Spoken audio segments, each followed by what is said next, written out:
علم کا مجھ کو شوق عطا کر خدا، علم نافع ملے از پائے علماء، علم کا مجھ کو شوق عطا کر خدا۔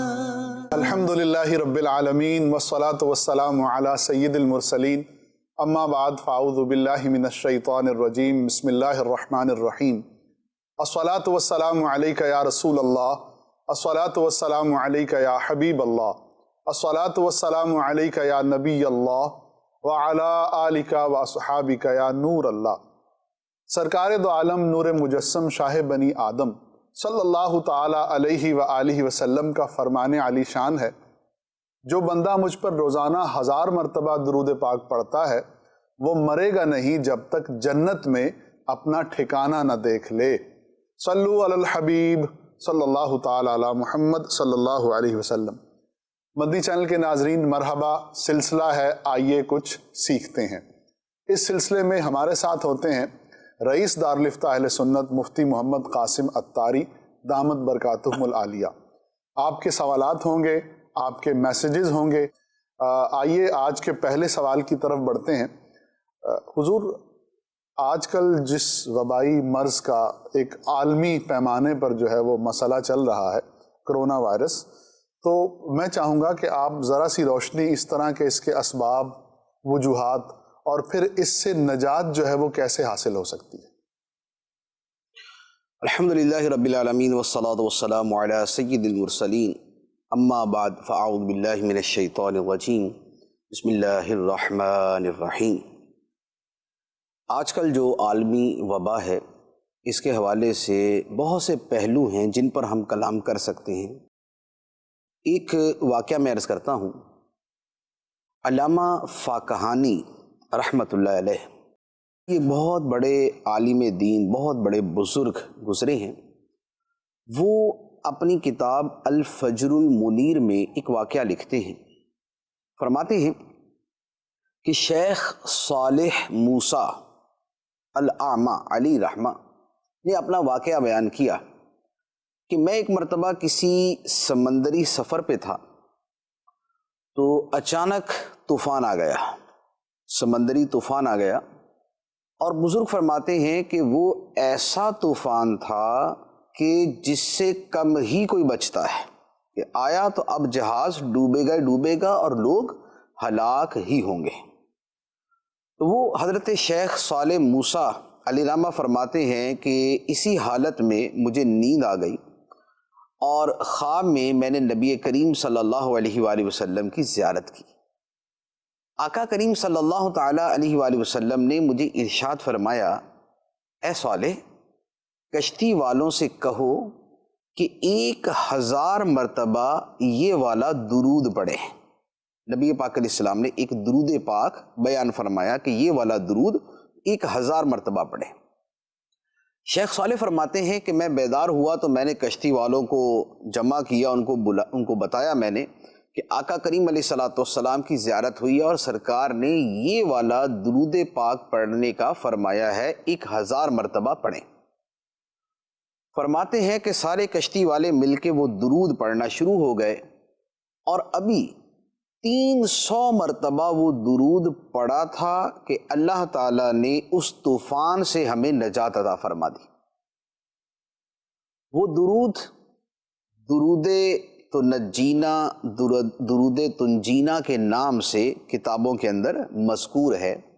تو یہ درود پاک جو ہے یہ بڑی فضیلت والا اور بطور خاص مصائب اور مشکلات سے نجات دلانے میں بڑا اہم ہے، کہ اس کا نام ہی درود تنجینا یا تنجینا ہے، کہ یہ نجات دلانے والا ہے۔ یہ درود پاک کیا ہے؟ اللہم صلی علی سیدنا و مولانا محمد صلاۃ تنجینا بہا من جمیع الاحوال والآفات وتقضی لنا بہا من جمیع الحاجات وتطہرنا بہا من جمیع السیئات وترفعنا بہا عندک اعلی الدرجات وتبلغنا بہا اقصى الغایات من جمیع الخیرات فی الحیات و بعد الممات۔ تو یہ درود پاک، یہ درود تو نجینہ کہلاتا ہے۔ اس درود پاک کو اگر پڑھیں تو بڑی بڑی مصیبتوں سے نجات ملتی ہے۔ بلکہ اس درود پاک کے حوالے سے بطور خاص علامہ سمہودی رحمۃ اللہ علیہ نے اپنی ایک کتاب میں لکھا ہے، وہ فرماتے ہیں کہ طاعون سے بچنے کے لیے، جو ایک وبا ہے اور مہلک ہے، ہلاکت خیز ہے، فرمایا اس سے بچنے کے لیے اس درود پاک کی کثرت کی جائے۔ طاعون ایک مخصوص بیماری بھی ہے، اور طاعون ہر وبا کو بھی کہتے ہیں۔ تو اگر درود تو نجینہ کی کثرت کی جائے تو اللہ تعالیٰ کے فضل و کرم سے امید ہے کہ اس مصیبت سے اللہ تعالیٰ نجات عطا فرمائے گا۔ یہ درود پاک ہے۔ مشکل جو سر پہ آ پڑی تیرے ہی نام سے ٹلی، مشکل کشا ہے تیرا نام، تجھ پہ درود اور سلام۔ پھر درود پاک جو ہے یہ ہر مصیبت سے نجات کا بہترین ذریعہ ہے۔ حدیث مبارک ہے، ترمذی شریف کی حدیث ہے، نبی کریم صلی اللہ علیہ وآلہ وسلم کے ایک صحابی حضرت ابی بن کعب رضی اللہ تعالی عنہ فرماتے ہیں کہ نبی کریم علیہ الصلوۃ والسلام کی بارگاہ میں نے عرض کیا کہ یا رسول اللہ، میں آپ پہ درود پاک بڑی کثرت سے پڑھتا ہوں، تو میں اپنے اوقات کا کتنا حصہ درود کے لیے مختص کر لوں؟ جیسے اگر دن رات کے 24 گھنٹے میں 6 گھنٹے اور آدھو وظائف پڑھتا ہوں، تسبیحات پڑھتا ہوں، کچھ اور عملیات پڑھتا ہوں، تو کتنا حصہ درود پاک کا پڑھوں؟ نبی پاک صلی اللہ تعالیٰ علیہ وآلہ وسلم نے فرمایا کہ تم جتنا چاہو مقرر کر لو، جتنا چاہو مقرر کر لو۔ انہوں نے عرض کی یا رسول اللہ صلی اللہ علیہ وآلہ وسلم، کیا میں دن رات کا 1/4 حصہ درود پاک کے لیے مقرر کر لوں؟ نبی پاک علیہ الصلوۃ والسلام نے فرمایا کہ تم جو چاہو کر لو، لیکن اگر زیادہ کرو گے تو تمہارے لیے خیر ہوگی، بہتر ہوگا۔ انہوں نے عرض کی یا رسول اللہ صلی اللہ علیہ وسلم، کیا میں اپنا نصف وقت یعنی آدھا وقت درود پاک کے لیے مختص کر لوں؟ فرمایا ما شئت، تم جو چاہو۔ فإن زدت فهو خیر لک، اگر بڑھا لو گے تو تمہارے لیے خیر ہوگا۔ عرض کی یا رسول اللہ 2/3 کر لوں کہ 6 گھنٹے اگر ہیں تو 4 گھنٹے صرف درود پاک ہی پڑھتا رہو؟ نبی پاک علیہ السلام نے فرمایا ما شئت، جو تم چاہو۔ فإن زدت فهو خیر لک، اگر زیادہ کرو گے تو تمہارے لیے خیر ہوگی۔ عرض کی یا رسول اللہ صلی اللہ علیہ وسلم، اجعل لک صلاتی کلہا، میں اپنا سارا وقت آپ پہ درود پاک ہی نہ پڑھتا رہوں؟ نبی پاک علیہ الصلوۃ والسلام نے فرمایا کہ اگر تم یہ کرو گے اذن تکفا ہمک ویغفر لک ذنبک، فرمایا اگر ایسا کرو گے کہ ہر وقت درود ہی پڑھتے رہو گے تو اللہ تعالیٰ تمہارے سارے غم دور کر دے گا اور تمہیں ہر معاملے کے اندر کافی ہو جائے گا۔ تو درود پاک جو ہے یہ بڑی عظیم نیکی ہے، سعادت ہے، اور مشکلات سے نجات کا بہت بڑا ذریعہ ہے۔ تو درود پاک کو ورد زبان کر لیں، اٹھتے بیٹھتے چلتے پھرتے ہر وقت درود پاک کو اپنا معمول بنا لیں، انشاءاللہ عز و جل درود پاک کی برکت سے، نبی پاک علیہ الصلوۃ والسلام کے نام مبارک کی برکت سے یہ جتنی مشکلات ہیں جو موجود ہے اور جو آئندہ کبھی زندگی میں ہوں گی، انشاءاللہ عز و جل سب دور ہو جائیں گے۔ تو یہ ایک معمول ہے، انشاءاللہ عز و جل یہ بہت فائدہ دینے والا ہے۔ اچھا، اب یہاں پر کچھ چیزیں اور بھی عرض کرنی ہے، کیونکہ بہت سے سوالات ذہنوں میں گردش کرتے ہیں بطور خاص، جی اس سے نجات کیسے ملے، نجات کیسے ملے۔ ایک طریقہ تو میں نے یہ عرض کیا، اس کے علاوہ اور بھی بہت سارے، لیکن ایک بڑی اہم چیز ہے کہ جس کی طرف توجہ ہے تو صحیح لیکن تھوڑی ہے، اور اس کو زیادہ کرنے کی حاجت ہے۔ وہ کیا ہے؟ وہ میں عرض کرتا ہوں۔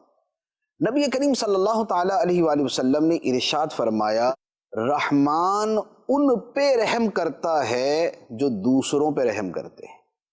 رحمان ان پہ رحم کرتا ہے جو دوسروں پہ رحم کرتے ہیں۔ اور ایک اور حدیث مبارک ہے، نبی کریم صلی اللہ تعالیٰ علیہ وآلہ وسلم نے ارشاد فرمایا، ارحموا من فی الارض یرحمکم من فی السماء، فرمایا اے لوگو تم زمین والوں پہ رحم کرو، آسمانوں کا مالک تم پہ رحم کرے گا۔ آسمانوں میں جس کی سلطنت ہے، جس کی حکومت ہے، وہ تم پہ رحم کرے گا۔ اس وقت سب لوگ کیا چاہتے ہیں؟ لوگ دعا کیا مانگ رہے ہیں؟ یا اللہ ہم پہ رحم کر دے، یا اللہ ہم پہ رحم کر دے، یا اللہ مخلوق پہ رحم کر دے، یا اللہ ہمارے وطن پہ رحم کر دے، یا اللہ مسلمانوں پہ رحم کر دے، یا اللہ میرے خاندان پہ رحم کر دے، یا اللہ میرے شہر پہ رحم کر دے۔ رحم چاہیے نا، اللہ تعالیٰ رحم فرمائے گا، سب مسائل حل، ہر وبا دور، ہر مشکل ختم، ہر مصیبت سے نجات۔ لیکن یہ رحم کیسے ملے گا؟ نبی کریم صلی اللہ علیہ وآلہ وسلم نے اس کا طریقہ بیان فرما دیا۔ اہل زمین پہ، مخلوق پہ تم رحم کرو، خدا تم پہ رحم کرے گا۔ تو اپنے مزاج، اپنی عادت میں اور اپنے معمول کے اندر دوسروں پہ رحم کرنا شامل کر لیجئے۔ جتنا دوسروں پہ آپ رحم کرتے جائیں گے، خدا اتنا ہی آپ پہ رحم کرے گا۔ اور یہ جو آج کل کی صورتحال ہے، اس میں بہت سے لوگ ہیں کہ جنہوں نے بڑے جو ہے وہ اچھے طریقے سے ماشاءاللہ ایک رحم کرنے کا سلسلہ شروع کیا۔ وہ بھی ظالم ہیں کہ جنہوں نے جو ہے نا وہ یعنی لوگوں کو لوٹ مار شروع کر دی اور لوگوں کے اوپر تنگی کرنا شروع کر دی، چیزوں کو مہنگا کر دیا، لوگوں کی دسترس سے باہر کر دیا۔ لیکن یہ بد نصیبی ہے ان کی، اور یہ مخلوق پہ ظلم کر رہے ہیں، سختی کر رہے ہیں، تو خدا ان پہ سختی کرے گا۔ لیکن جو رحم کرنے والے ہیں وہ بھی الحمدللہ کم نہیں ہیں۔ اللہ تعالیٰ کا شکر ہے، کرم ہے کہ مسلمانوں کے اندر خوف خدا کسی نہ کسی حد تک ضرور ہوتا ہے، اور مخلوق کے ساتھ پیار، محبت اور ان کا بھلا چاہنا یہ لوگوں کے اندر موجود ہوتا ہے۔ اسلام کی تعلیمات میں بنیادی تعلیم ہے خیر الناس من ینفع الناس، لوگوں میں بہترین شخص وہ ہے جو لوگوں کو نفع دینے والا، فائدہ دینے والا ہے۔ تو فائدہ دینے والے بھی بہت سارے ہیں۔ مثال کے طور پہ ابھی چند دن پہلے مجھے ایک صاحب ملے، تو وہ بڑا اظہار کر رہے تھے غریبوں کے اوپر جو حالات ہیں، خاص طور پہ جو روزانہ کی بنیاد پہ کماتے اور کھاتے ہیں، ڈیلی ویجز والے۔ تو اب یہ لوگ کے جو گھروں میں مثال کے طور پہ پینٹ کرتے تھے، یا مستری مزدور تھے، یا اور اس طرح کے کام کرنے والے، یہ وزن اٹھانے والے، بوجھ اٹھانے والے، لوڈر کا کام، لوڈنگ کا کام کرنے والے، تو اب یہ کام ختم ہو گیا آج کل تقریباً۔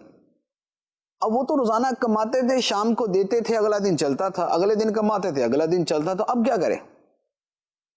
تو ایک صاحب مجھے ملے، کہنے لگے کہ میں نے یہ کیا ہے کہ میں روزانہ دوپہر کے بعد نکلتا ہوں، اور جن جن چوک کے اوپر لوگ مزدور وغیرہ بیٹھے ہوتے ہیں، ان میں جس جس کو اس دن کوئی جاب نہیں ملتی، کوئی کام نہیں ملتا، میں ان سب کو 1,000 روپیہ دے دیتا ہوں۔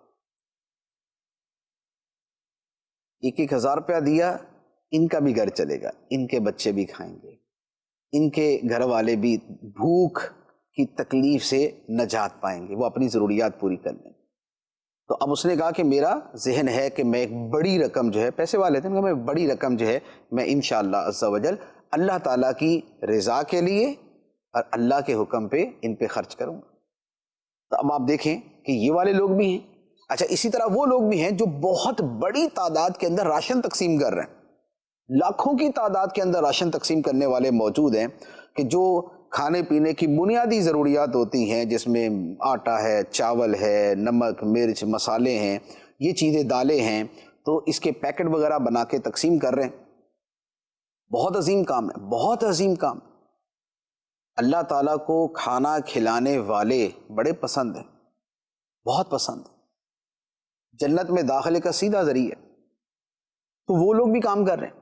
اچھا، اسی طرح وہ لوگ بھی ہیں، میں نے بعض ڈاکٹرز کی ابھی کل ایک میسج پڑھا کہ ایک ڈاکٹروں کی تعداد ہے، جیسے 10-12 ڈاکٹرز تھے، ان سب نے اپنے موبائل نمبرز یہ دیے ہوئے تھے کہ بھائی کوئی بھی بندہ اپنے کسی بھی مرض کے بارے میں اور بطور خاص جو مسئلہ پھیلا ہوا ہے اس کے بارے میں اگر ہم سے رائے لینا چاہے اور ہم سے مشورہ کرنا چاہے اور ہم سے کوئی دوا وغیرہ پوچھنا چاہے تو ان نمبرز کے اوپر فری آف کاسٹ، بغیر کسی فیس کے پوچھ لے۔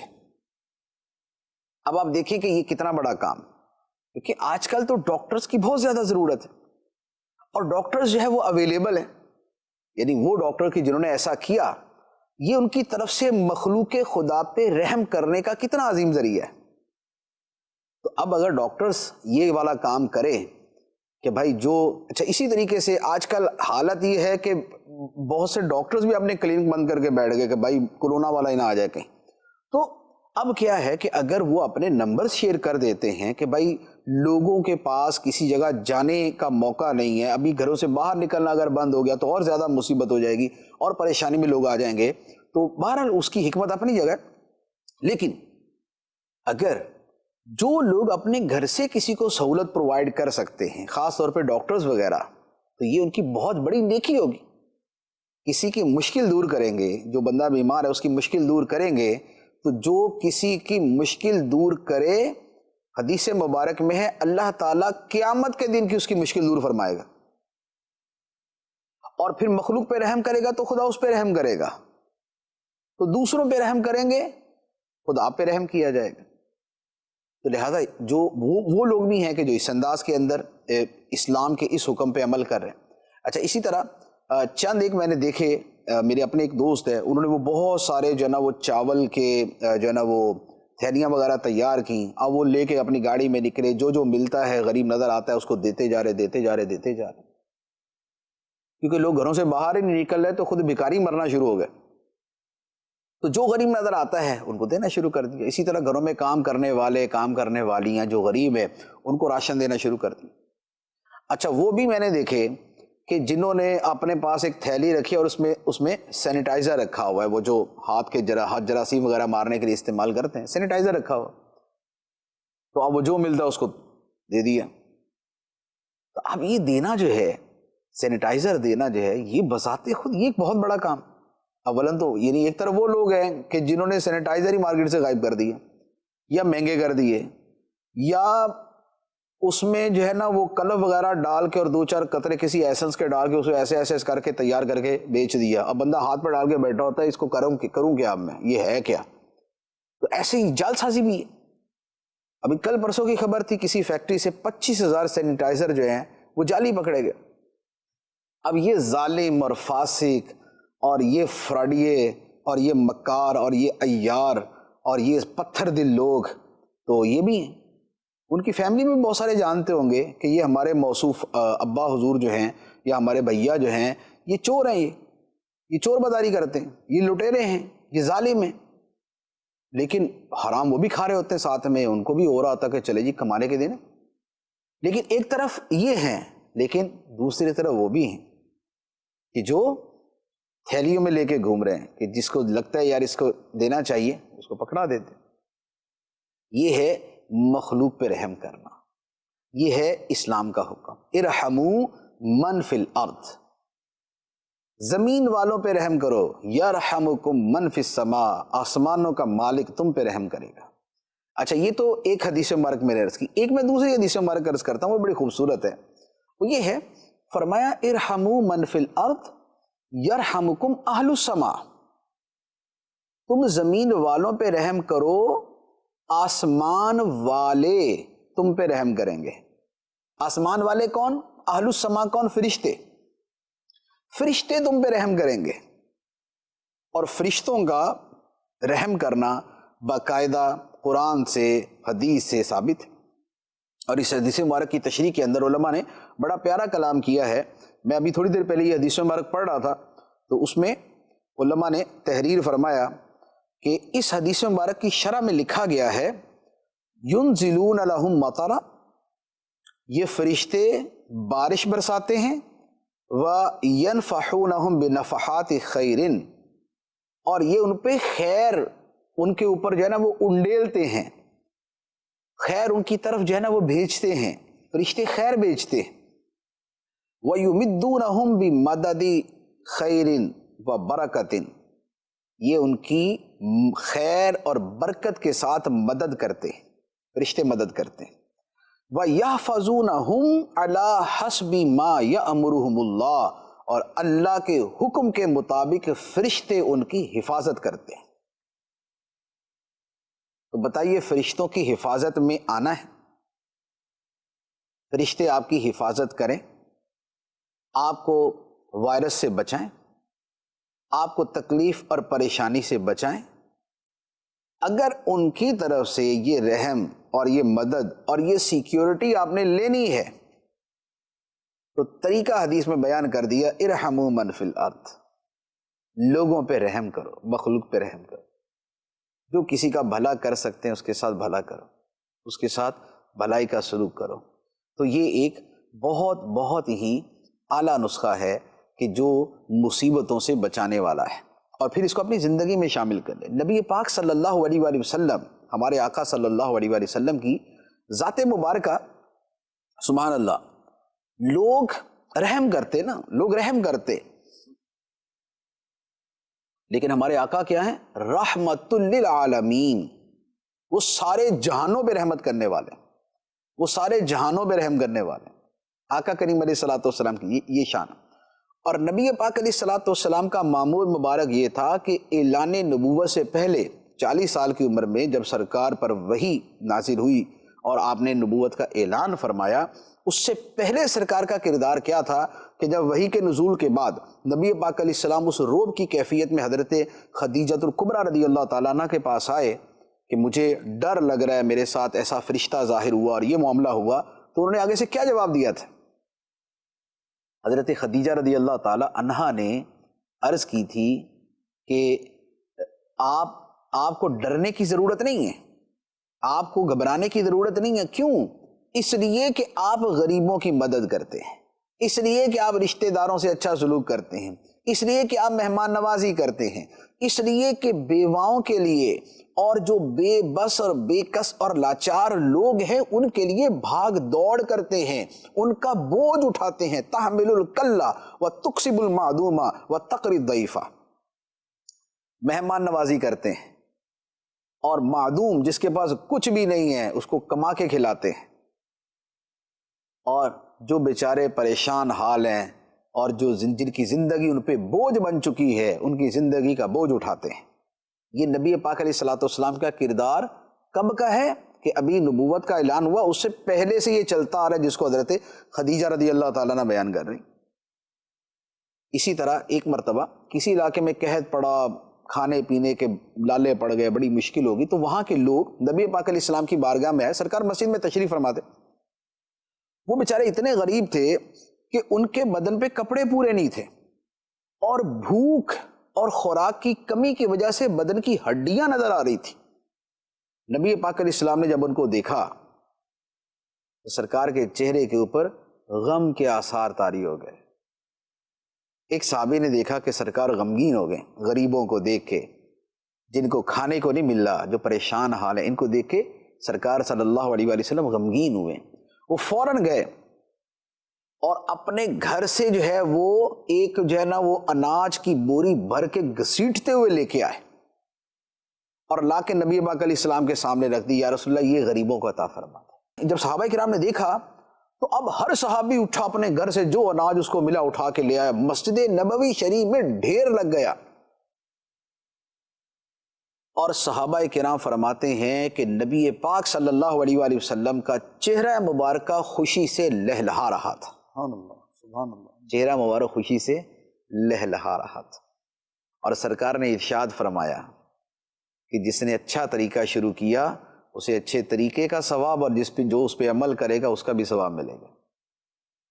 یہ دیکھا، یہ رحم کرنا کسے کہتے؟ سرکار رحمت للعالمین ہے، تو رحمت للعالمین کا کردار یہ ہے، اور رحمت للعالمین صلی اللہ علیہ وآلہ وسلم کی امت کا کردار بھی یہی ہونا چاہیے کہ لوگوں پہ رحم کرے۔ تو اپنے پاس پڑوس میں دیکھیں، اپنے رشتہ داروں میں دیکھیں، ان میں جو ڈیلی ویجز والا ہے، جو دیہڑی دار ہے، جو روزانہ کماتا اور کھاتا ہے، جس کا روزگار چھوٹ گیا ہے، تو بھائی اس کی مدد کر دیں۔ ایسا تو نہیں ہوتا کہ 70 خاندان ہیں تو 70 خاندان سارے ڈیلی ویجز والے ہوتے ہیں، 50 ویسے کماتے ہیں، 20 ڈیلی ویجز والے ہوتے ہیں، تو یہ ان کی مدد کریں۔ اپنے گلی محلے میں دیکھ لیں، اس کے اندر اگر کوئی ایسا، اس کی مدد کر دیں، اس سے ہٹ کر مدد کر دیں، تو انشاءاللہ یہ رحم کا ماحول پیدا کریں گے تو اوپر سے بھی رحمت و رحم ہی نازل ہوگا۔ اللہ تعالیٰ ہمیں عمل کی توفیق عطا فرمائے۔ صاحب ابھی آپ نے جو گفتگو فرمائی اس میں بہت سے مدنی پھول تھے، لیکن بالخصوص جو آپ نے فرمایا کہ لوگوں کو سینیٹائزر تحفتاً دیجیے، تو یہ حفاظتی تدابیر ہیں، تو اس ابتلا کے دور میں حفاظتی تدابیر کرنی چاہیے، اور کیا خود آپ بھی سینیٹائزر استعمال فرماتے ہیں؟ سینیٹائزر تو میں استعمال کرتا ہوں، یہ آپ کے سامنے ہی جو ہے نا وہ میں کر لیتا ہوں، یہ سارا جو ہے نا یہ سینیٹائزر. تو یہ جب پرابلم شروع ہوا تھا تو انہی دنوں میں وہ بھی کسی ڈاکٹر ہی کی مہربانی تھی کہ انہوں نے وہ بڑے اچھی حفاظتی تدابیر جو ہے وہ بیان کی تھی، اور اس میں یہ تھا کہ آپ جو ہے وہ 5 اپنے بچوں کی تعداد کے مطابق جو ہے نا سینیٹائزر لے آئیں، اور اپنی تعداد کے مطابق، اور ہر بچے کے گلے میں ایک لٹکا دیں، اور ان کو بول دیں 1-1.5 گھنٹے کے بعد جو ہے نا وہ سینیٹائز کرنا ہے آپ نے. تو بچوں کو بھی ایک ذرا کام کرنے کو مل جائے گا، ان کے لیے کھیل بن جائے گا، ہر تھوڑی دیر کے بعد نکال کے ایسے ایسے کر رہے ہیں، وہ بچے بڑے خوش ہوتے ہیں. میری چھوٹی بیٹی ہے، یہ 1 سال کی ہے، 1 سال 2 مہینے کی، تو میں اس کے ہاتھ پہ سینیٹائزر تھوڑا سا لگا دوں نا، اور اتنے چھوٹے بچوں کو تو لگانا چاہیے، تو تھوڑا سا میں لگا دوں نا تو پھر وہ بھی ایسے ایسے ایسے کر رہی ہوتی ہے اس کو. تو بچوں کو تو ایک تفریح مل جاتی ہے نا کہ لو بھائی یہ کام شروع ہو گیا. تو میں نے تو 6 لا کے جو نا وہ گھر پہ دے دیے میں نے، اور ہر بچہ استعمال، شام کو جا کے میں اس کی کارکردگی بھی لے لیتا ہوں کہ ہاں بھائی کتنی مرتبہ استعمال کیا تھا، ہاتھ کتنی مرتبہ دھوئے تھے. تو یہ حفاظتی تدابیر ہیں، اور ہماری شریعت جو ہے وہ تدبیر اور تقدیر دونوں کو ماننے کا کہتی ہے. سبحان اللہ، بہت خوب. تقدیر پہ ایمان ہے، تدبیر پہ عمل ہے، اور دونوں ہی کی حاجت ہوتی ہے. تو لہذا تقدیر اور تدبیر دونوں کو ساتھ لے کے چلے، نہ تو اصحاب تدبیر بن جائیں اور تقدیر کا نام و نشان بھی باقی نہ رہے، یعنی اپنے عمل کے اندر، اور نہ یوں تقدیر کی طرف جائے کہ تدبیر اصلاً فراموش کر دیں. ایسا نہیں، شریعت نے ہمیں جو ہے نا وہ دونوں چیزوں کا لحاظ کرنے کا فرمایا ہے. تو لہذا تدبیر اختیار کرنی چاہیے، اور تدابیر کے اندر جب تک کوئی تدبیر شریعت سے نہیں ٹکراتی تب تک اس تدبیر کے اوپر عمل کرنا چاہیے. تو یہ سینیٹائزر کا استعمال ہے، بار بار ہاتھ دھونا ہے، اچھا اسی طرح یہ چہرے پہ ہاتھ نہ لگائیں اپنا، تو اس سے بچنا جو یہ ٹھیک ہے، اچھی بات، بہت اچھی بات. سوالات کا سلسلہ مفتی صاحب شروع کرتے ہیں. ہمارے فیس بک سے ایک ویور ہیں، وہ پوچھتے ہیں کہ کن اوقات میں اور کس حالت میں درود پاک پڑھنا منع ہے؟ کن حالات میں درود پاک پڑھنا منع ہے؟ کس حالت میں یعنی کہ اس حالت میں دیکھیں، درود پاک کی جو ممانت ہے وہ بہت ہی لمیٹڈ صورتوں کے اندر ہوتی ہے. اس میں جیسے ایک تو یہ ہے کہ ناپاکی کی جگہ پہ ہے، جیسے کوئی آدمی جو نا وہ ٹوائلٹ میں ہے، تو اب ٹوائلٹ کے اندر تو لازمی بات ہے کہ درود پاک نہیں پڑھا جائے گا، تو ناپاکی کی جگہ پہ نہیں پڑھیں گے. اور باقی اس کے علاوہ ویسے بندہ بے وضو ہے، اس میں پڑھنے میں اتنا حرج نہیں ہوتا، ایون کہ بے غسل ہے تب بھی پڑھنے کے اندر ایسی ممانت نہیں ہے کہ گناہ ہو. ہاں بہتر یہ ہوتا ہے کہ باوضو ہو کے وہ پڑھے، لیکن ممانت نہیں ہے. اور باقی اور تو وہی ہے کہ جیسے کیا نام ہے، خطبے کے اندر جب نام مبارک لیا جاتا ہے اس وقت نہ پڑھے، نماز کے اندر نام مبارک ہوتا ہے اس وقت نہ پڑھیں، قرآن پاک سنتے ہوئے قرآن پاک پڑھنے کے دوران نبی پاک علیہ الصلوۃ والسلام کا نام مبارک آئے جو 4 مرتبہ قرآن پاک میں ہے، تو وہاں پر درود پاک نہیں پڑھنا، وہاں پر دل میں پڑھنا ہوتا ہے، دل کے اندر ہی درود پاک پڑھنا. تو یہ ابھی آپ ترغیب ارشاد فرما رہے تھے کہ جس سے جتنا ہو سکے غریبوں کی مدد کرے. جن کے پاس اتنا مال نہیں ہے کہ وہ صدقہ کر سکیں تو پھر وہ کیا کریں؟ دیکھیں، دوسروں کی جو مدد ہوتی ہے نا وہ کئی طرح ہوتی ہے. ٹھیک، یہ جو ہے یہ مالی مدد ہے. ٹھیک. دوسری ہوتی ہے کہ اگر مالی نہیں ہے تو بندہ اپنی گفتگو سے بھی دوسرے کی مدد کر دیتا ہے. ٹھیک. گفتگو سے کسی کی حوصلہ افزائی کرنا اور کسی کو ہمت دینا اور کسی کو دین سکھا دینا، یہ بھی ایک بہت بڑی چیز ہے. بلکہ میں آپ کو ابھی یہاں پر ایک جملہ سناتا ہوں. یہ جو حدیث مبارک تھی نا کہ ارحموا من فی الارض، زمین والوں پہ رحم کرو، اس کی تشریح میں باقاعدہ کیا لکھا ہوا ہے، میں وہ لکھے ہوئے الفاظ آپ کو سناتا ہوں. کہتے کہ معناہو، زمین والوں پہ رحم کرنے کا معنی یہ ہے بِإِرْشَادِهِمْ إِلَى الْخَيْرِ بِتَعْلِيمِهِمْ أُمُورَ الدِّينِ ضروریہ. سبحان اللہ. اس کی تشریح میں یہ بیان کیا کہ زمین والوں پہ رحم کرنے کی پہلی صورت یہ ہے کہ ان کو دین کا علم سکھا دیں جو ان کی دنیا بھی اچھی کرے گا اور آخرت کے عذاب سے ان کو نجات بھی دے گا. سبحان اللہ. تو آپ دیکھیں یہ مالی صورت نہیں ہے، لیکن یہ رحم کرنے میں باقاعدہ بالتصریح پہلے نمبر کے اوپر اس کو لکھا گیا. دوسرے نمبر پہ لکھا ہے وَبِإِطْعَامِ جَائِعِهِمْ, بھوکے کو کھانا کھلائیں. تیسرے نمبر پہ لکھا ہے وَكِسْوَةِ عَارِيهِمْ, جس کے پاس لباس نہیں ہے اس کو لباس دے دیں. تو یہ دوسروں کی مدد کرنے کا یہ بھی طریقہ ہے. اچھا ایک اور طریقہ بھی ہوتا ہے, وہ کیا ہے؟ وہ حدیث مبارک کے اندر ہی بیان کیا گیا ہے. فرمایا کہ دوسرے کو خیر پہنچاؤ. عرض کی یا رسول اللہ اگر یہ نہ کر سکے تو فرمایا اپنا شر اس سے دور رکھ. سبحان اللہ, بہت خوب جی. اپنا شر اس سے دور رکھ. کہ ایک بندہ مصیبت میں ہے یا نہیں ہے, لیکن اگر ہے, جیسے آج کل ہم یہ سمجھ رہے ہیں کہ ہر بندہ ایک ٹینشن کے اندر ہے نا, سٹریس کا شکار, اوپر سے اس پہ دوسری مصیبت تم نازل کر دو. کیسے؟ میں آپ کو بتاتا ہوں. کل رات 1:30 بجے کی بات ہے, میں مطالعہ کر رہا تھا. ایک گاڑی آئی, ایک کار آئی, پوری آواز کے اندر اس نے گانے لگائے ہوئے. رات کے 1:30 بجے وہ گلی میں آرام سے جا رہا ہے, آرام سے جا رہا ہے, اور اتنی اونچی آواز سے اس نے گانے لگائے ہوئے. اب آپ بتائیں کہ پورے محلے والوں کو اس نے تکلیف دی یا نہیں؟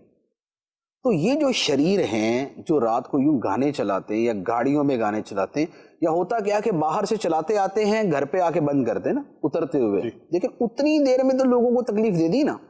اوپر سے گناہوں کی اس کی جو گانوں کی لعنت اور نحوست ہے وہ جدا. تو اپنے شر سے دوسروں کو بچائے, تو یہ بھی ہے. اچھا اسی طریقے سے شور شرابہ اور اس طریقے سے جناب, اب رات کے وہی جو میں کئی مرتبہ کہتا ہوں, رات کے 12 بجے مسالہ پیسنا, تو اب یہ والی جو ترکیب ہے ابھی رات, کیونکہ ہر گھر کے بچے 11 بجے سوتا ہے, کوئی 10 بجے سوتا ہے, رات کو اونچی آواز سے ٹی وی لگا دیا, یا اونچی آواز سے باتیں کر رہے ہیں, یا رات کے 1 بجے یاد آیا کہ کوئی چیز منگوانی یا بولنی ہے, تو اب وہ تیسری منزل سے نیچے جو کھڑے ہیں نوکر وغیرہ, ان کو وہاں سے خطاب فرما رہے ہیں کہ بھائی وہ یہ کرنا ہے. نیچے والا عقل مند بھی بول رہا ہے ہاں کرنا ہے, بالکل کرنا ہے. تو بھائی اپنا شر لوگوں سے دور کرو. تو یہ بھی طریقہ ہے. صاحب ویورز جو ہیں وہ آپ کے درود پاک پڑھنے کے انداز کو ماشاءاللہ بہت پسند کر رہے ہیں, اور ایک صاحب نے تو فرمائش بھی کی ہے کہ آپ دوبارہ پڑھ دیں, لیکن میں ان سے عرض کروں گا کہ آپ مفتی صاحب کے پیج کو فالو کر لیجئے, انشاءاللہ آپ کو آج یا کل میں وہ درود پاک پڑھنے کا کلپ جو ہے وہ مل جائے گا. پڑھ دیتا ہوں دوبارہ, میں درود پاک پڑھ دیتا ہوں. جی بے شک. اللہم صلی علی سیدنا و مولانا محمد صلاۃ تنجینا بہا من جمیع الاحوال والآفات وتقضی لنا بہا من جمیع الحاجات وتطہرنا بہا من جمیع السیئات وترفعنا بہا عندک اعلی الدرجات وتبلغنا بہا اقصى الغایات من جمیع الخیرات فی الحیات وبعد الممات.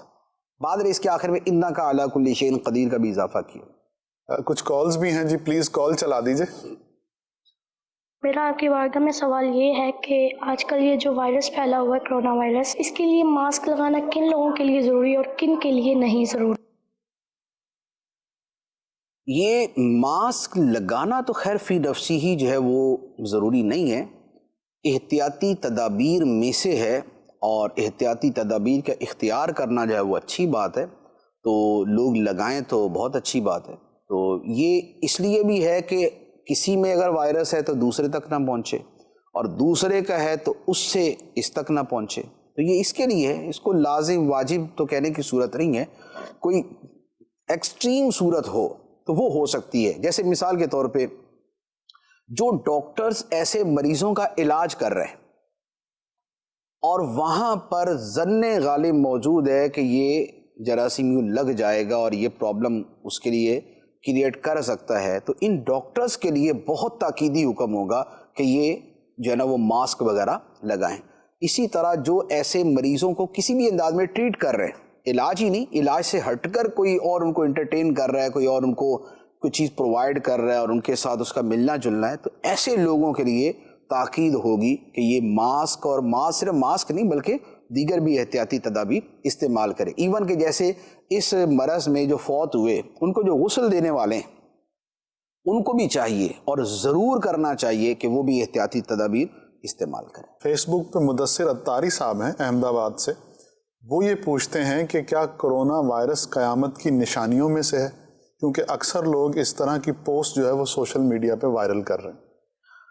قیامت کی نشانیاں دو طرح کی ہیں. ایک ہے بڑی نشانی, بڑی نشانیاں جیسے دجال آئے گا اور امام مہدی رضی اللہ تعالیٰ عنہ ظاہر ہوں گے، حضرت عیسیٰ علیہ السلام آسمانوں سے تشریف لائیں گے، دابۃ الارض ایک نکلے گا، یہ بڑی نشانی ہے۔ تو یہ ان بڑی نشانیوں میں سے تو نہیں ہے، باقی ہیں چھوٹی نشانیاں۔ چھوٹی نشانیوں کے اندر جو ہے نا وہ مختلف قسم کے جو عالمگیر طوفان ہیں، مصیبتیں ہیں، بلائیں ہیں، وبائیں ہیں، اور گناہوں کی کثرت ہے، اور اس گناہوں کی کثرت کی وجہ سے لوگوں کا ایسی بیماریوں میں پڑنا کہ جن بیماریوں کا کبھی نام بھی نہیں سنا ہوا ہوگا، تو یہ اس اعتبار سے جو ہے وہ نشانیوں میں آ جاتی ہیں۔ تو یوں ایک مائنر نشانیوں کے اعتبار سے من وجہین کہہ سکتے ہیں کہ یہ نشانی ہے، لیکن جس طرح کے لفظ کے طور پہ کہا جاتا ہے اس طور پہ یہ نہیں ہے۔ جامعۃ المدینہ کے کچھ سٹوڈنٹس ہیں مفتی صاحب، اور وہ یہ پوچھ رہے ہیں کہ جیسے آج کل فراغت کے دن ہیں تو ہم ان دنوں کو کیسے گزاریں کہ ہمارے علم میں بھی اضافہ ہو اور ہماری صرف و نحو بھی مضبوط ہو جائے۔ جامعہ کے اسٹوڈنٹ ویسے اگر ان دنوں کے اندر اللہ اللہ کریں تو بہت اچھی بات ہے، کیونکہ بقیہ سال تو یہ پڑھتے رہتے ہیں، اور ان مہینوں کے اندر تھوڑا سا ذکر اذکار زیادہ کر لیں تو تاکہ یہ والا جو خالی پورشن ہے یہ بھی پر ہونا شروع ہو جائے۔ تو ایک تو یہ، دوسرا یہ ہے کہ طلبہ کیا کریں۔ یہ ایک بہت بڑا جو ہے نا یہ سبجیکٹ ہے کہ خالی دنوں میں کیا کیا جائے۔ دیکھیں یہ دن اتنے قیمتی ہوتے ہیں، میں آپ کو اپنا پرسنل واقعہ سناتا ہوں۔ جب میں اولا میں تھا، اولا یعنی کہ پہلے سال میں، درس نظامی کے پہلے سال میں تھا، تو میں نے چونکہ میں نے پورا سال نہیں پڑھا تھا، سال کا کافی سا گزر چکا تھا، تو میں نے داخلہ لیا تھا جامعہ کے اندر۔ تو صرف کا معاملہ مجھے بھی پرابلم کرتا تھا کہ اب صرف کا کیا کروں۔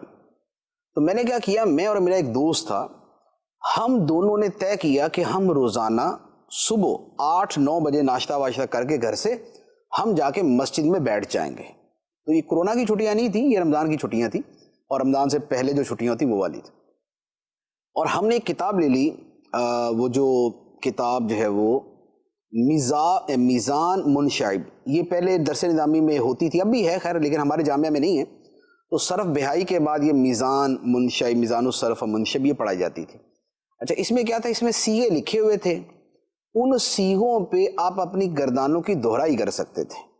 جیسے مثال کے طور پہ سیغہ لکھا ہوا اکرامہ، اب ہم یہ کرتے تھے، میں اور میرا دوست یہ کرتے تھے کہ بھائی اکرامہ کی ماضی کی گردان وہ پڑھیں گے، اکرامہ اکرامہ اکرم اکرمت اکرمتا اکرمنا اکرمتا، یہ وہ پڑھیں گے، اور اس کا جو مضارع ہے وہ میں پڑھوں گا، یکرم یکرمانی یکرمون تکرم تکرمانی آخر تک۔ اچھا پھر ماضی جو مجہول ہے وہ میں پڑھوں گا، مضارع مجہول وہ پڑھے گا۔ اس کے بعد پھر جو حرف نفی بلم کے ساتھ گردان ہے، نفی جازم کی، یہ معروف وہ پڑھے گا، مجہول میں پڑھوں گا۔ پھر اسی طریقے سے امر کے وہ پڑھے گا، نہیں میں پڑھوں گا۔ تو ہم ایک لفظ کے اوپر جو عام طور پہ گردانیں بنتی ہیں وہ ساری گردانیں دہرا دیتے تھے۔ اب ہوتا کیا، ایک سیغہ ساری گردانیں، دوسرا سیغہ ساری گردانیں، تیسرا سیغہ ساری گردانیں، چوتھا سیغہ ساری گردانیں۔ ہم نے تقریباً 20 سے 25 دن تقریباً کوئی سینکڑوں کی تعداد میں جو سیغے تھے ان پہ ہم نے گردانیں دہرا دی۔ اس کا نتیجہ یہ ہوا، وہ تقریباً 25-30 دن میں کہہ رہا ہوں نا، صرف ان دنوں کی ان گردانوں کی دہرائی کا نتیجہ ہے، یہ میں آپ کو بات سنا رہا ہوں گا تقریباً 1995 کی تقریباً بات ہے یہ۔ 95 میں جو گردانیں پڑی ہوئی تھیں اور اتنی زیادہ تکرار کے ساتھ پڑی تھی، یہ آج بھی مجھ سے آپ کوئی گردان سن لیں، میں آپ کو ویسے ہی سنا دوں گا، حالانکہ میں نے زندگی میں کبھی گردانیں دہرائی نہیں ہیں دوبارہ، لیکن اس زمانے میں اتنی دہرائی تھی کہ آج بھی گردانیں یاد ہیں، اور آج بھی کوئی بھی گردان میں بڑی آسانی سے پڑھ سکتا ہوں۔ تو یہ تھا چھٹیوں کا استعمال۔ تو صرف مضبوط کرنے کا آسان طریقہ یہ ہے کہ آپ اس کی گردانوں کی جو دہرائی ہے وہ کریں، اور اس میں بہتر یہ ہوتا ہے کہ 2 بندے مل کے کریں، کیونکہ تھوڑا سا ایک تو ذرا بوریت سے بچت ہو جاتی ہے، دوسرا غلطی ہو تو اصلاح ہو جاتی ہے۔ تو اس انداز کے اندر گردانوں کی دہرائی کر لیں۔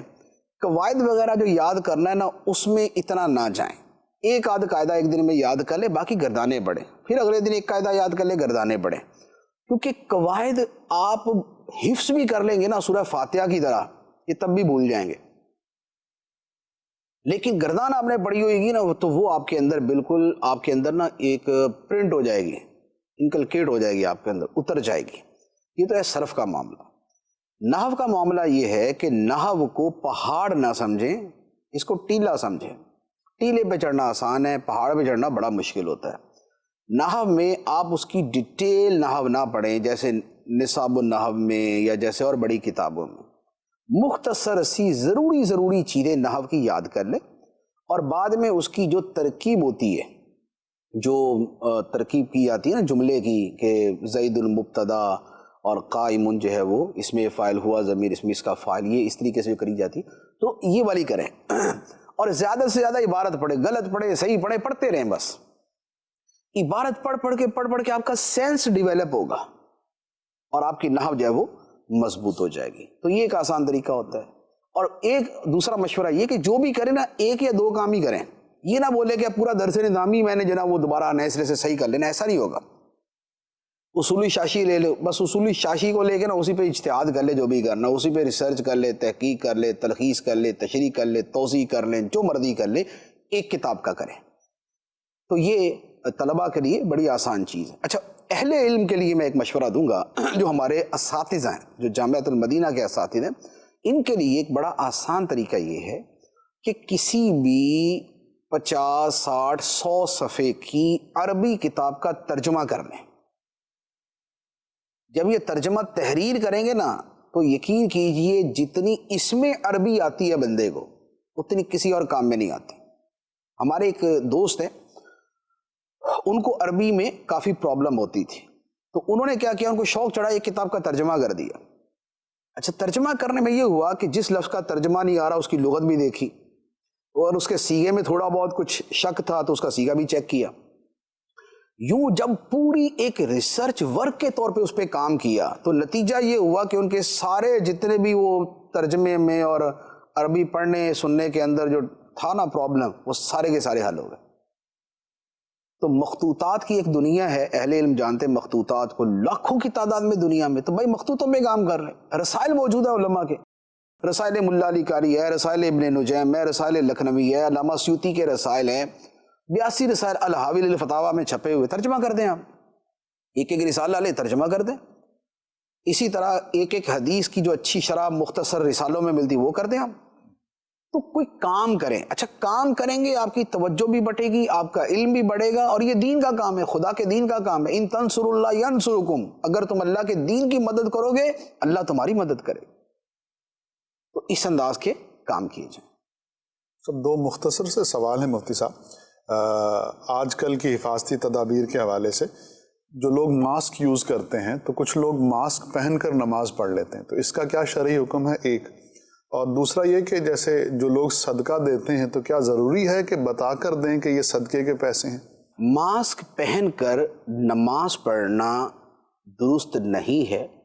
نماز کے اندر چہرے کو کھلا رکھنا واجب ہوتا ہے، اور حدیث مبارک کے اندر اس سے بالتصریح صراحت کے ساتھ منع کیا گیا ہے کہ مرد اس حال میں نماز نہ پڑھے کہ اس نے اپنے ناک اور منہ کو چھپایا ہوا ہو، لہذا ماسک پہن کر نماز نہ پڑھی جائے۔ نماز کا جتنا ڈیوریشن ہے اس میں ماسک کو اتار دیا جائے۔ وضو ماسک پہن کے کرتے ہیں یا اتار کے کرتے ہیں؟ اتار کے وضو ہوتا ہے نا۔ کھانا ماسک پہن کے کھاتے ہیں یا اتار کے کھاتے ہیں؟ ایسا تو نہیں ایسے کر کے نیچے سے کرتے۔ تو بھائی جب کھانے کے وقت آپ ماسک اتار لیتے ہو اور 15 منٹ کھانا بھی کھاتے ہو، اور جب آپ جو ہے وہ وضو کرتے ہوئے ماسک اتارتے ہو، اور یہ جو 20، 25، 50 دن ہے، ان دنوں کے اندر کو غسل بھی کرتے ہیں یا نہیں کرتے ہیں، یا غسل معاف کر دیا بالکل؟ تو بھائی غسل بھی تو کرتے ہو نا، تو ماسک پہن کے کرتے ہو کیا؟ تبھی تو اتارتے ہو نا۔ تو 20 جگہ پہ اتارتے ہو، نماز کے اندر نماز ماسک کے ساتھ ہی پڑھنی ہے۔ تو ایسا نہیں کریں، جو حکم ہے اسی پہ عمل کریں، ماسک اتار کر ہی نماز پڑھی جائے، بلکہ اللہ اکبر کہنے سے پہلے اتار دیں اور ختم ہوتے ساتھ ہی بھلے چڑھا لیں دوبارہ، کوئی مسئلہ نہیں۔ تو اس لیے ماسک کا یہ مسئلہ ہے۔ دوسرا یہ ہے کہ صدقہ کرتے ہوئے کیا بتانا ضروری کہ میں صدقہ دے رہا ہوں؟ یہ کوئی ضروری نہیں۔ صدقہ دیتے ہوئے کسی کو یہ بالکل ضروری نہیں ہے کہ یہ کہا جائے کہ یہ صدقہ ہے، کچھ بھی نہ بولے تو بھی ٹھیک ہے، اور تحفہ کہہ کے بول دیجیے آپ کو تحفہ ہے تو بھی ٹھیک ہے، صدقہ تحفہ بھی ہوتا ہے ایک اعتبار سے، تو لہٰذا تحفہ کہہ کے بول دیں۔ کہ یہ بچوں کے لیے، یہ آپ کے لیے، یوں جو بھی مناسب الفاظ کہہ سکتے وہ کہہ سکتے. صدقہ کہنا ضروری نہیں، حتیٰ کہ زکوٰۃ بھی دیں تو اس کو زکوٰۃ کہنا ضروری نہیں ہوتا. زکوٰۃ بھی تحفہ کہہ کر دی جا سکتی ہے. کسی رشتہ دار کو زکوٰۃ دینی، دوست کو زکوٰۃ دینی، اس کو تحفہ کہہ کے دے دیں آپ کہ یہ آپ کو پیش کریں. دل میں نیت ہونی چاہیے، یہ ضروری ہے.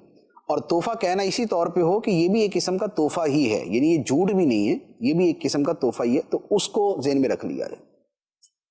وہ سب آج کل کے جیسے حالات چل رہے ہیں، کل بھی اس پر تھوڑی سی گفتگو ہوئی، لوگ گھروں میں ہیں اور آپ نے کچھ مسائل کی طرف بھی توجہ دلائی، تو ایک ذہن میں آتا ہے کہ عموماً جب مرد حضرات گھروں میں ہوتے ہیں تو ان کو کرنے کو کوئی کام نہیں ملتا. تو میرا سوال یہ ہے کہ آپ کیا فرماتے ہیں، اگر وہ گھر والوں کا ہاتھ بٹا دیں گھر کے کاموں میں تو یہ مناسب نہیں رہے گا؟ گھر کے کاموں میں ہاتھ بٹانا سنت ہے. نبی کریم صلی اللہ علیہ وآلہ وسلم بھی اپنے گھر کے بہت سے کام کرتے تھے.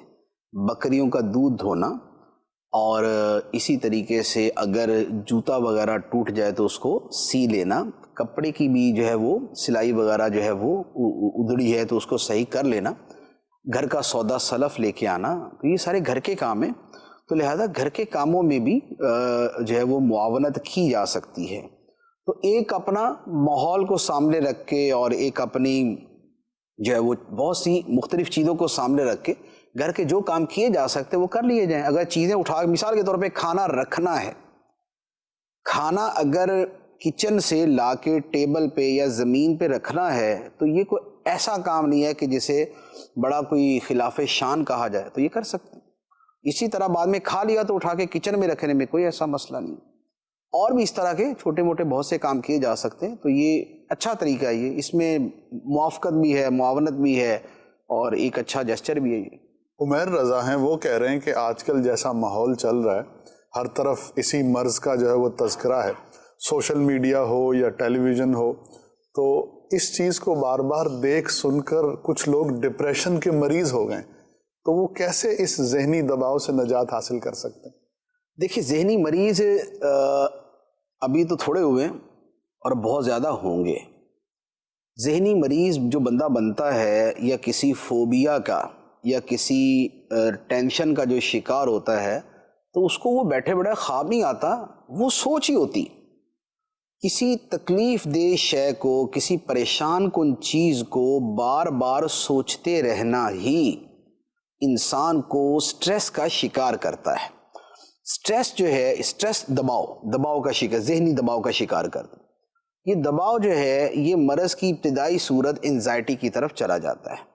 انزائٹی جو ہے یہ ڈپریشن کی طرف لے جاتی ہے، اور ڈپریشن باقاعدہ مرض ہے، ذہنی مرض ہے. یہ اس کا پھر پورا علاج ہی کرانا پڑتا ہے. اب اس سے بچنے کی صورت کیا ہے؟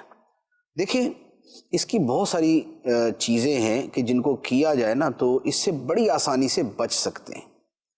سب سے پہلے یہ ہے کہ 5 نمازیں پڑھیں اور ہر نماز سے پہلے وضو کریں.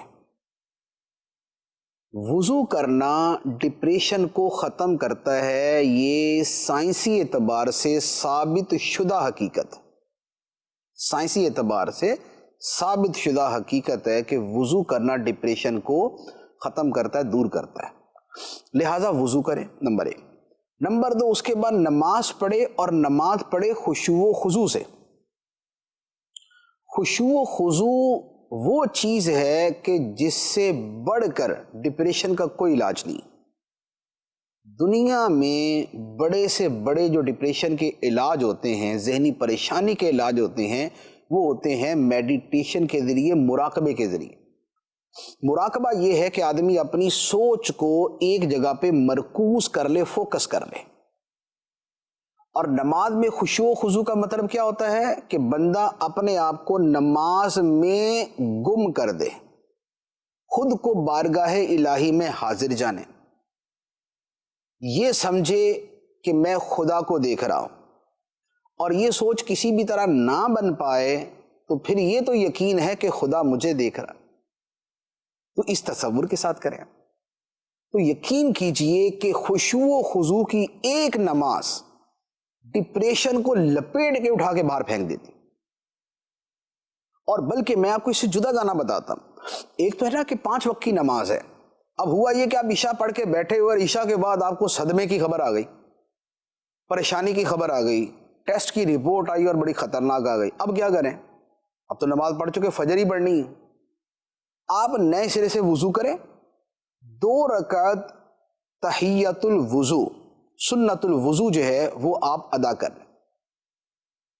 آپ یقین کیجئے تازہ وضو کر کے 2 رکعت جو وضو کی وہ ادا کی جاتے نوافل وہ آپ ادا کر لیں, یا وہ ویسے ہی 2 رکعت اللہ کی رضا کے لیے پڑھ لیں. آپ دیکھیں گے اور پوری توجہ اور خشوع و خضوع کے ساتھ, اور اس کے بعد مانگے دعا. یہ 3 چیزوں کا جو کمبینیشن ہے نا, آپ یہ سمجھ لیں کہ یہ اینٹی بائیوٹک ہے اس کے لیے, ڈپریشن کے لیے. یعنی اس کے جو جراثیم بیکٹیریا جو اس کے اثرار ہوتے ہیں وہ سب ختم ہو جائیں گے. تازہ وضو, 2 رکعت خشوع و خضوع کی نماز, اور اس کے بعد دعا. اور دعا کیا مانگے؟ بہت سی دعائیں ہیں, لیکن خصوصاً میں اسی کے حوالے سے عرض کر دیتا ہوں. دعا مانگے, اے اللہ دل کا سکون عطا فرما اور زندگی بھر کی عافیت عطا فرما. سبحان اللہ. اللہم انی اسألک العفو والعافیت فی الدین والدنیا والآخرہ. اب آپ دیکھیں کہ کیسے ٹینشن ریلیز ہوتی ہے, کیسے ڈپریشن آپ کا ختم ہوتا ہے. تو یہ ڈپریشن ختم کرنے کا بہت اچھا نسخہ ہے. تو نمبر 1 کیا ہوا؟ وضو, نماز اور دعا. نمبر 2, ڈپریشن کے دور کرنے کا نسخہ خود قرآن کے اندر موجود ہے. کیونکہ ڈپریشن کیا ہے؟ دل کی گھبراہٹ اور دل کا بے چینی اور ایک بوجھ. اس کا علاج ہے دل کا سکون, اور دل کے سکون کا نسخہ اللہ نے قرآن میں بیان فرمایا, الا بذکر اللہ تطمئن القلوب. سن لو, اللہ فرماتا ہے سن لو, بے شک اللہ کے ذکر میں, اللہ کی یاد میں دلوں کا چین ہے. تو آپ اس کو اختیار کریں. یہ ہو گئے 2 چیزیں. تیسرا کام یہ ہے کہ اپنے آپ کو اور چیزوں میں مصروف کریں.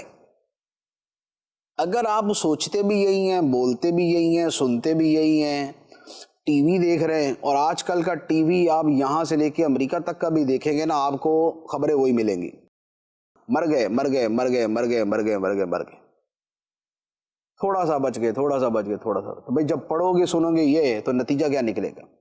اخبار اس سے بھرے ہوئے ہیں, ٹی وی اس سے بھرے ہوئے ہیں, باتیں اس سے بھری ہوئی ہیں. تو بھائی ہر طرف سے جب منفی منفی منفی منفی ہوگا تو اندر بھی تو منفی ہوگا نا.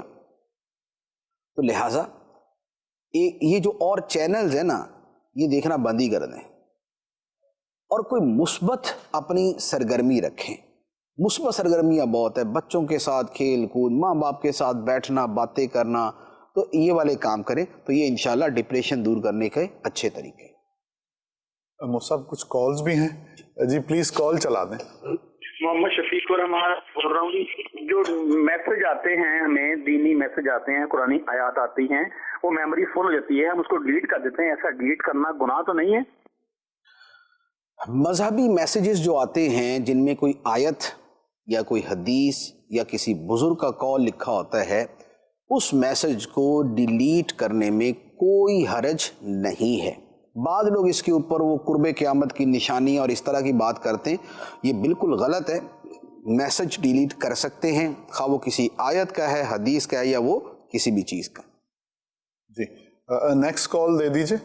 میرا یہ سوال ہے کہ عصر سے لے کر مغرب تک جو روزہ رکھتے ہیں, کچھ علماء کہہ رہے تھے اور سنا بھی ہے کہ عصر سے مغرب تک بیچ میں ایک روزہ ہوتا ہے, کیا یہ روزہ ہم رکھ سکتے ہیں یا نہیں رکھ سکتے؟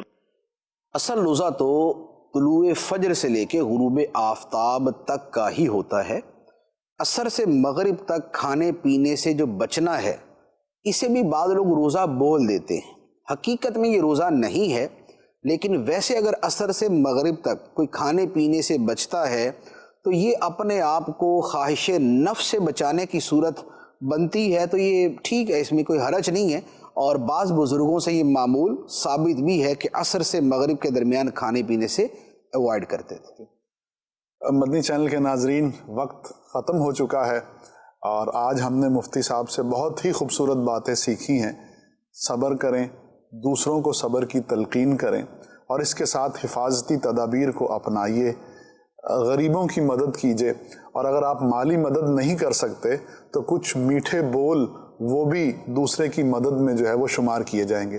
اللہ کریم ہمیں ایمان پر ثابت قدمی عطا فرمائے اور ایمان کے ساتھ ہی اس دنیا سے جانے کی توفیق عطا فرمائے۔